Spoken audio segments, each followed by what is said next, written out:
Welcome to Possibilities. This time, Cecil and I are going to talk about something that we haven't really talked much about before. And we're going to talk about how to deal with social anxiety. It seems like social anxiety is something that's coming up more and more in social media, but it's also, I think, coming into our therapy offices more and more. Sure. And so we're gonna do our best to walk through, like, how do you deal with social anxiety?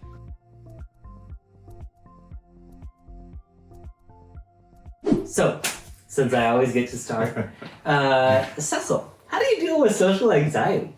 Me personally? No, that's not actually what I meant, but if you want to answer that, that's No. I think we're taking this like clinical eagle eye view on addressing this as it comes into our office, or even just for people who see these things popping up in their own life. But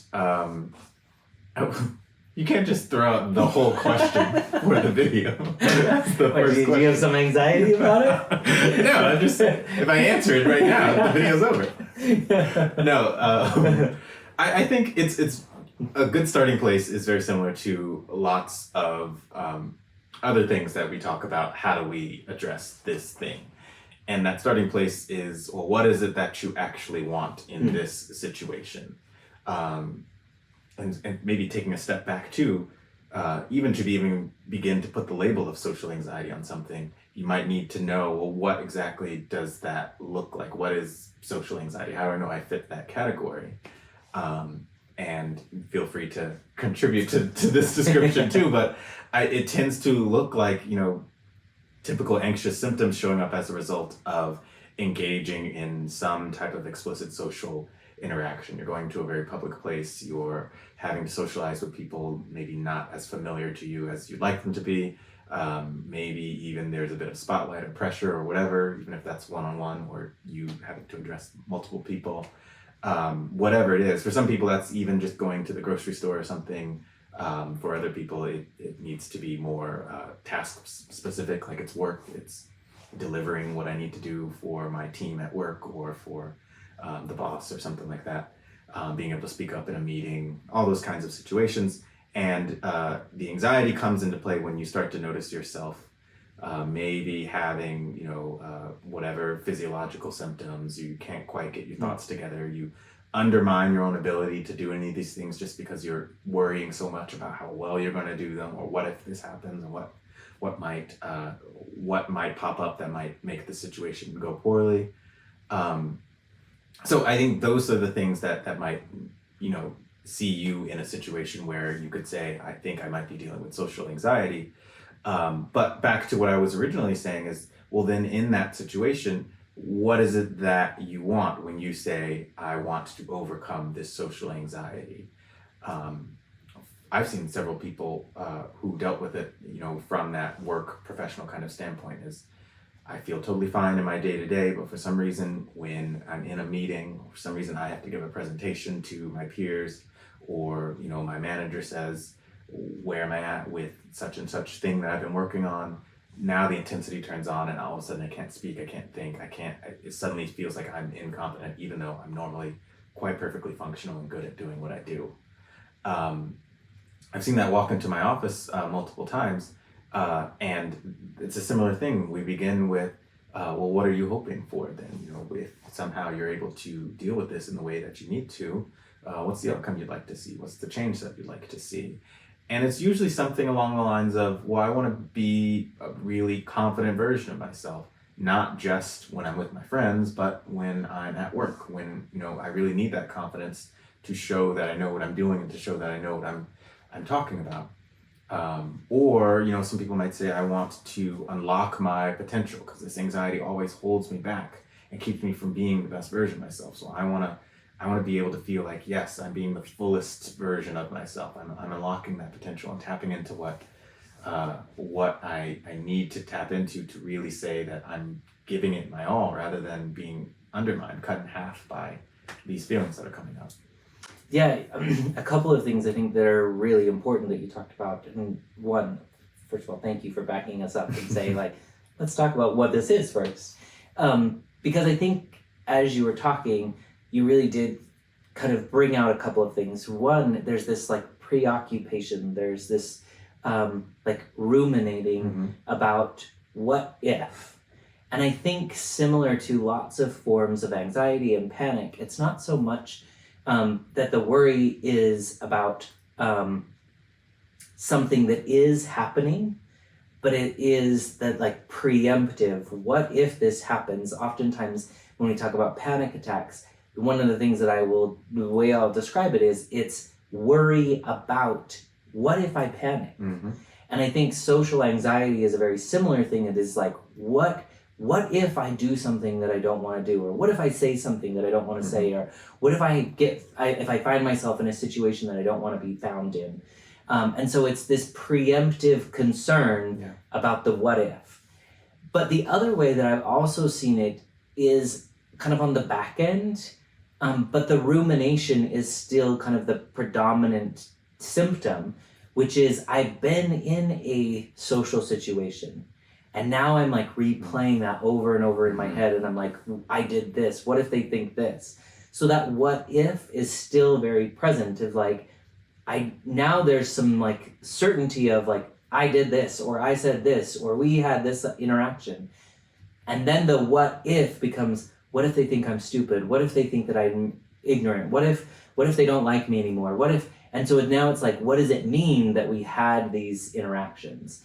And so I think whether it's pre-social anxiety or post-social anxiety, it is still the like very much the rumination and very much the what if. And one of the reasons I think that that's an important component is because it takes it, in some sense, it feels like it's out of my control.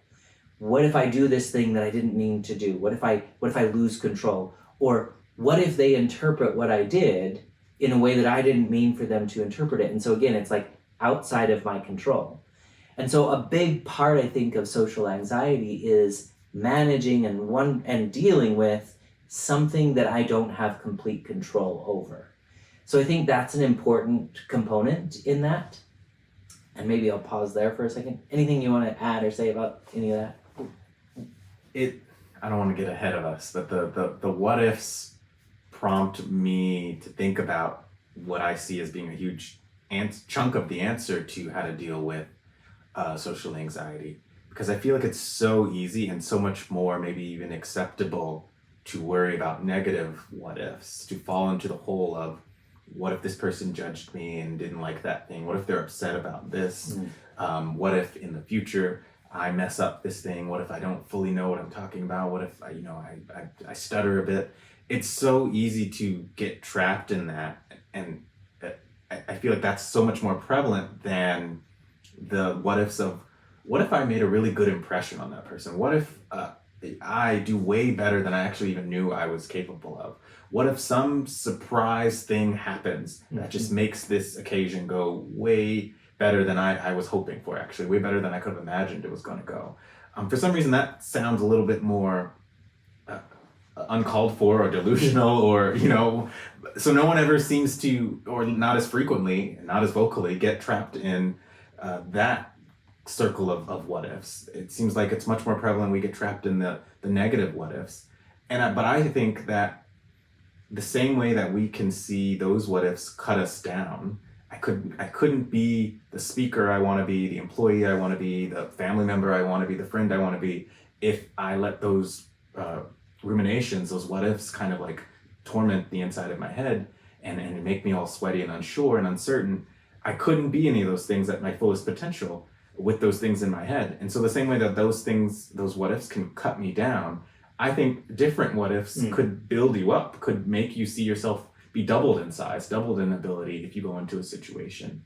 But for some reason, that's less accessible to us. That's less acceptable, I guess.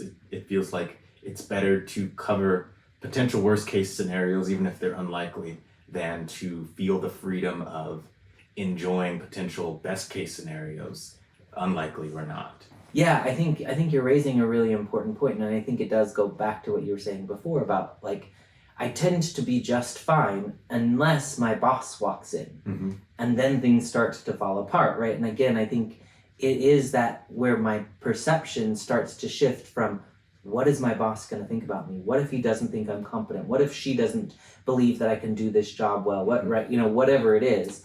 And I think that you're really onto something. What if we believed, or what if we entertained even these positive what ifs? Mm-hmm. What if I did show up in a way that my boss really valued? What if I could show my boss exactly the kind of employee that I'm capable of being? And it kind of begs the question a bit, which maybe this is going to broaden our scope a little bit, but I think culturally, there's lots of reasons why we may not feel adequate or willing or able to entertain those what ifs, right? Those positive what ifs. I think about my own culture, and in my own culture, there's a real emphasis on humility. There's a real emphasis on like deferring or putting other people's needs above your own, or sacrificing, your own happiness to take care of the happiness of somebody else. And all of those messages, although there might be real positive aspects about that, there's also some underlying messages around like what you think or what you need maybe isn't as important as what somebody needs. Or if you entertain those positive what ifs, maybe that means that you're prideful or boastful. Maybe that means that you're, self-conceited. All of those kinds of things. And so we've also put negative connotations on entertaining potentially the very best of ourselves. And so I think it is a double-edged sword where I think you're absolutely right, where we're saying probably the biggest, easiest remedy is to entertain different what ifs. But along that line, if you're going to entertain these different what ifs, we also probably need to acknowledge it is okay to think the best of ourselves, to put our best selves forward, to advocate for ourselves, potentially while not advocating for someone else. And at times, that might be the very most appropriate thing to do. It's almost a bit shocking when we look at this so directly, but I think you're right that part of the answer is unlocking those doors that seem to have been so well hidden and shut and locked from many of us that allow us to say, here's what I'm good at, or here's an expectation of success that I have in this area or this thing. Here's why I could feel all right in this social situation, because I know these things about myself. I know how people think of me and how they're going to react to me and how they're going to respond to me. It just feels like that is, for lots of different reasons, not accessible to a lot of people. And I think that's so easily overlooked when people start to say, oh, I always find myself feeling so bad in these social situations or at work or whatever the thing is. I always find myself feeling so guilty or unsure, uncertain or nervous or whatever. And we totally walk past well, what if I open this door that said, actually, I'm pretty good at some of these things. Actually, I'm really funny. Actually, people are always having a good time around me and always telling me how kind I am, how nice I am. It's always been easy for me when I'm relaxed to make light conversation or to talk about things that I know, explain expertises that I have. I don't know, that's so locked away that it feels like it's off of the menu when we're trying to gather what are our options for how to deal with these situations that can make us feel so uncomfortable. But that kind of brings me to thinking of, another way of addressing how to find yourself overcoming social anxiety. And I think that's being able to recognize the areas of your life where, for whatever reason, those obstacles are much less relevant. Whether it's anxiety provoking or not, you still show up in this way that shows I know what I'm talking about, or I am this kind of a person, or I do possess these kind of qualities. People do react to me in these positive kinds of ways. And it might be conscious, it might be subconscious, it might not even be on purpose. But I am very certain that everyone somewhere in their life shows up in a way that is kind of surprising given how limited they feel in some of these other areas of their lives. If maybe you're really, really nervous when the boss walks in, but when your son or daughter walks in, it feels like all bets are off the table and I can be anything and everything I need to be for this person, whether that's, you know, just a moment of laughter or a dramatic support that they need or whatever it is. And as far away as any of these things can seem, the connecting piece is you're the exact same person who has to deal with these different situations. And so what's showing up? What are you doing? What are you calling on? What's even the significance of why you need to be that kind of a person in this moment over here? But for some reason, you haven't yet seen that side of you show up in this moment over here. Yeah, I think that's really powerful, and I think what you're describing would require some forethought, right? Some like personal examination before going into a social situation, and in some sense, almost like planning, which is kind of an interesting thing because in some sense, what we're saying is the antidote to social anxiety is, and this is going to be a weird way of saying it, is different ruminations, right? If so much of social anxiety is about the like worry or the panic or the concern or the rumination around what if it doesn't go well, in some sense, I need to replace that rumination with different rumination of like, what am I good at? Where do I see my strengths? What are the skills that I have that I could bring to this situation? What is the version of myself that I want these people to see? How am I going to convince them that I am this kind of a person? Where do I show up as that kind of a person? And so it's a different kind of rumination where in some sense you're saying like, there's something about me that's worth introducing to people. And if I could introduce that version of myself to these people, like you said, all bets are off. Of course they're going to be impressed. Of course they're going to be emphatic about getting to know me. Of course they're going to be interested or curious about how I became who I became, right? And I think sometimes we downplay our own abilities. And I think one of the ways that we overcome social anxiety is to really be honest. I think sometimes when we talk like this, we say like, do an assessment and think about like where you are great.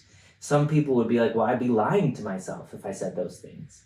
And I think in actuality, we're giving an honest appraisal.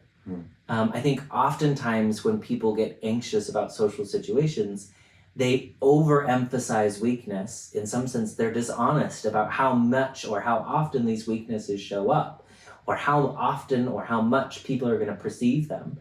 And so they've overemphasized and been dishonest about these and underestimated or underemphasized the things that are present that could be impacting the situation. And so again, there's a dishonesty that's there.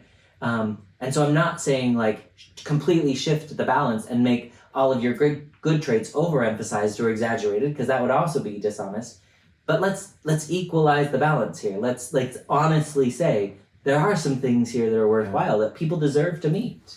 Yeah, it's like reconciling this thing to try to see it from a totally different perspective. And I think people hesitate because they don't want to overcompensate. They don't want to see themselves switch to the other side of, now I'm giving myself too much grace, or I'm allowing myself too much assumption of how good things could be or how good I will be at things. And I feel like for a lot of people, especially if you're finding yourself dealing with social anxiety, you've got a lot of room to bend your perspective. I don't think you have to be really concerned with, I'll go too far and become some narcissistic mess of a person who just goes around assuming I'm going to be amazing at everything and there are no problems in the world. I think actually, if you landed at exactly somewhere in the middle where you're being just plain honest and objective with yourself, you would be much more generous with yourself. Probably be much more generous with people around you too, and people in general. Because I think to approach any human being is to do something with grace, to allow for you're doing pretty all right given the fact that you're human and capable of mistakes and capable of not doing everything perfectly. While you were talking, it also kind of reminded me that the people who tend to succeed at doing the things we might want to see ourselves doing, like, oh, this person at work is so charismatic, they're able to address everyone and they don't seem nervous at all. or these friends are able to like, you know, host and talk to everyone and make jokes, and they just seem totally comfortable, and they don't ever feel concerned, you know, ever about what do people think of them, or how is this going to go. And obviously lots of different people are different, but I think one of the things that people who succeed in these social situations, they aren't immune to being nervous, they aren't immune to feeling uncomfortable. But I think just like anyone who succeeds at anything, they are allowing for discomfort. They think discomfort doesn't have to mean I can't do this thing. Discomfort doesn't have to mean that that's a boundary I just can't get past for some reason in my attempt to be successful at this thing. There are plenty of speakers who have, you know, public figures and known speakers who have self-doubt, or who get nerves when they go up to speak, or who maybe question the validity of how they even got to their position in the first place. I remember Maya Angelou used to have some quotes about how she would say she doubted herself. She thought she was a fraud, that people were giving her way too much attention and credit for some assumption of expertise. And she demonstrated that she was worthy of those things, but still somehow had moments where she doubted those things. And I think what that says is that the presence of obstacles doesn't mean you can't go in that direction. The presence of this feels uncomfortable for me doesn't mean you can't do that thing. It actually, I think, just means that you might have to learn how to focus your attention on just the right things, on just the right directions. Every now and then I go running with this friend who she'll peg herself as a new runner, but we've been doing this for years now. So I would say she's a pro at it by now. But she pushes back on, you know, whenever we've been running for a while, and she says, I don't want to push myself too further. I don't want to run too hard for too long, too fast, anything like that.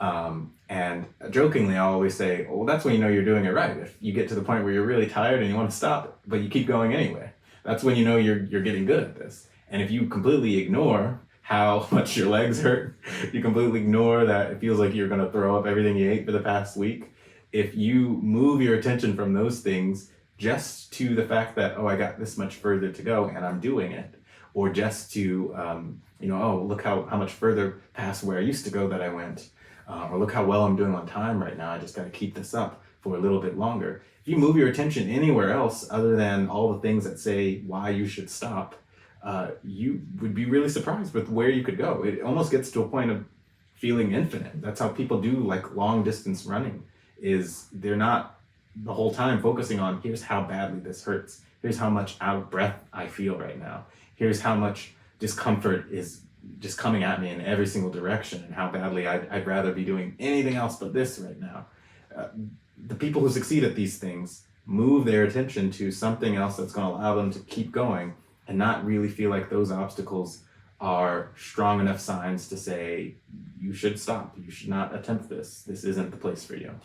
Yeah, I think that's actually a really, really powerful concept, is shifting our attention. And as you were talking, one of the things that I was thinking about is, especially in social situations, there's something really valuable that we could shift our attention to, and it is the other person. Right? I think so often what perpetuates social anxiety is I'm only looking at me. I'm looking at what I think I'm good at, or where I fail, or where I fall short, or what are they going to think about me, or whatever. And if we can simply just turn the focus and we can say, instead of focusing on you, just find something about them to focus on, to be curious about, whether that's their personality, whether that's their job. I think, I mean, you could Google all kinds of things around like conversation starters or those kinds of things.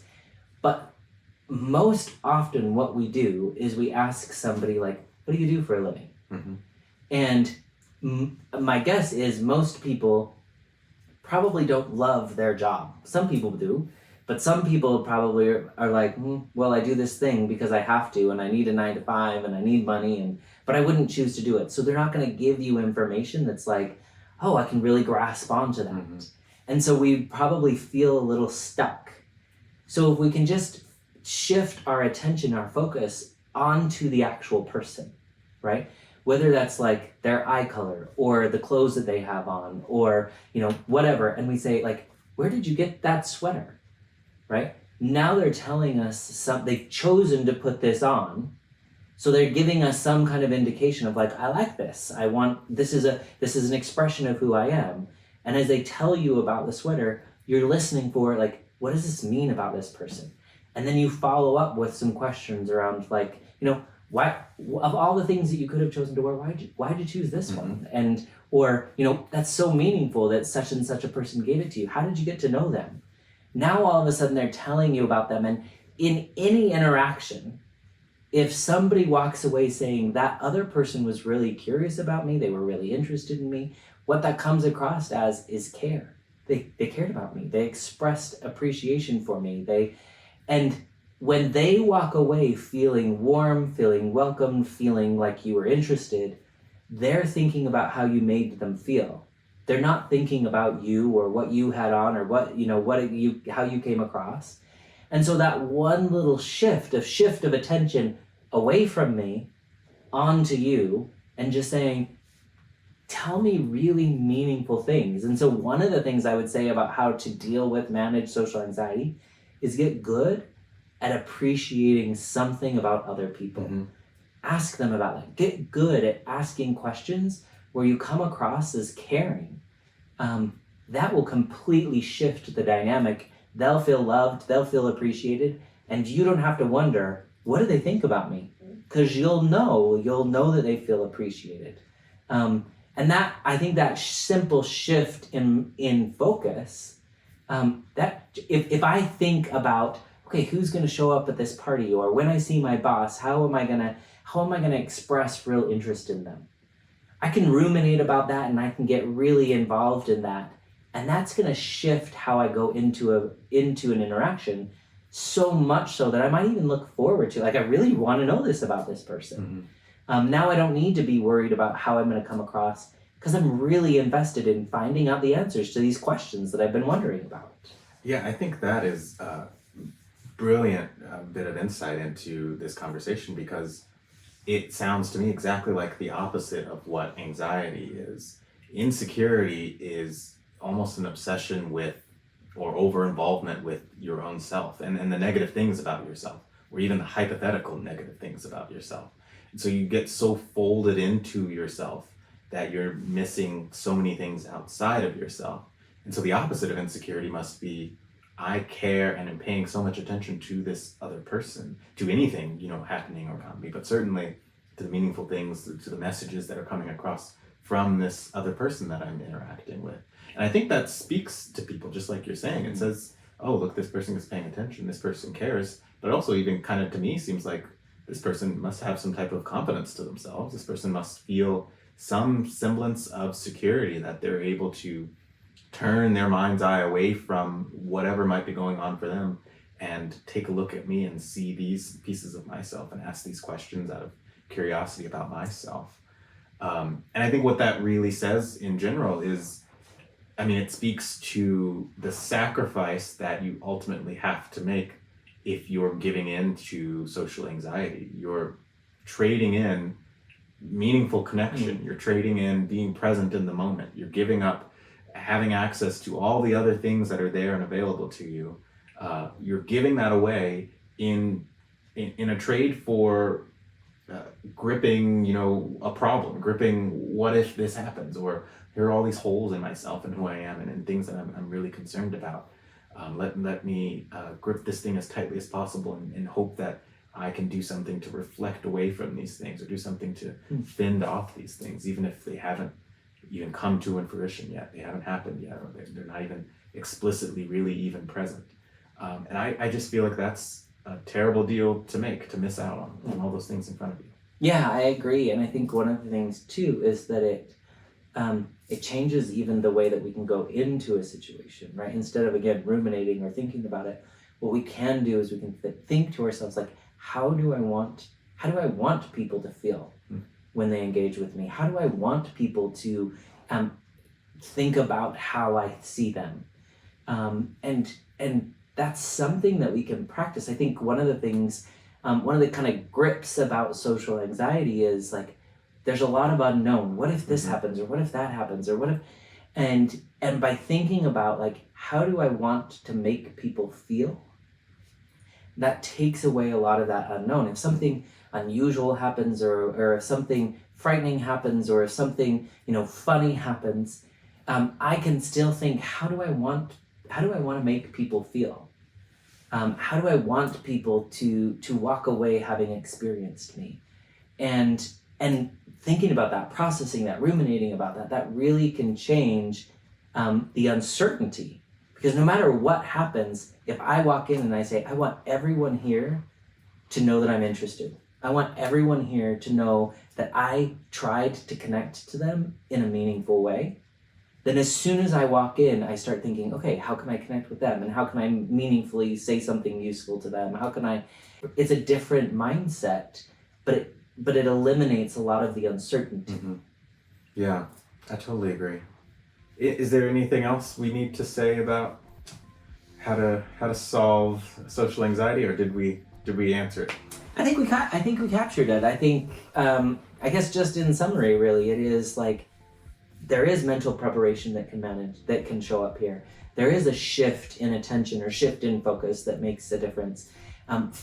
Ruminations are just going to be a part of this process. So we have a choice about what we're going to ruminate on.